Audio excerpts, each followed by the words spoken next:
Nobody ever sat you down and told you childhood was over. It just quietly ended piece by piece, while everyone around you kept calling you a kid.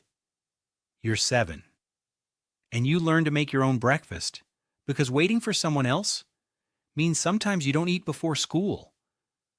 You stand on a kitchen chair to reach the cereal, careful, quiet, so you don't wake anyone up. You don't think of this as unusual. It's just what mornings are. You're not sad about it yet.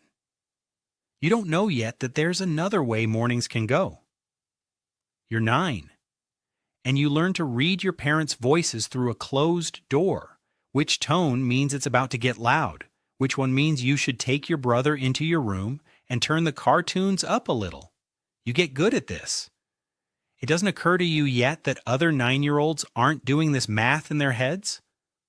You're 11, and you start managing the mail, sorting which envelopes are bills, hiding the red ones marked past due in a kitchen drawer before your mom gets home from her second shift, so she has one less thing to worry about tonight. Nobody asked if you wanted this job.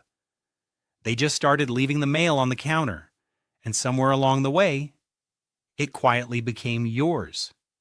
You're 13, and your little sister has a nightmare, and it's you who gets up, not your parents. You sit on the edge of her bed the way you've seen adults do it in movies, telling her it's okay that you've got her. You mean it. Nobody asked if you could handle this either. They just knew you would. You're also 13, and nobody's coming to check on you when you have the nightmares. You're 14, and you start cooking real dinners, not cereal, actual meals, timed so they're ready when your parents get home from work. Tired in a way you're starting to recognize in your own body, too. Someone compliments your cooking at a family gathering. So mature for your age, they say, smiling like it's a gift you were born with, not a job nobody ever officially assigned you. You're 16 and you get your license, and within a month you're the one doing the grocery runs, the pharmacy pickups, the driving your siblings everywhere. Your friends complain about curfews. You'd give almost anything for a curfew, some clear line that says when your responsibilities are supposed to end for the day. Nobody asked if you wanted this either. You just showed you could, and showing you could was apparently the same thing as agreeing to it forever.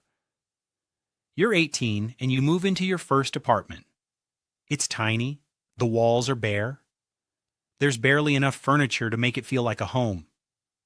But that first night lying in bed, you notice something strange. Nobody is calling your name. Nobody needs a ride. Nobody needs dinner. Nobody is fighting in the next room. For the first time in your entire life, you could make as much noise as you wanted, and you don't know what to do with that. The silence doesn't feel like peace yet. It just feels unfamiliar, like a room you haven't learned the shape of. You're 19, home for a weekend, and you catch yourself doing the dishes before anyone even asks, wiping down counters that aren't even dirty, because stillness has never quite felt safe in this house. Your mom tells you to relax. You genuinely don't know how. Nobody ever taught you that part. You're 21 and a friend tells you about the most boring part of their childhood. How their biggest problem was getting home before dark, how they used to get grounded for messy rooms, how ridiculous their curfew was. You laugh along. But later, alone, something quieter settles in. You don't remember ever being that kind of kid. You remember being useful. You're not sure those are the same thing, but for years, you were told they were. You're 22, and someone asks what you want for your birthday. You almost say, nothing. Not because you don't want anything.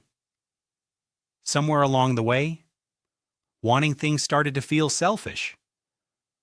Like it would take up space that belonged to someone else's needs instead.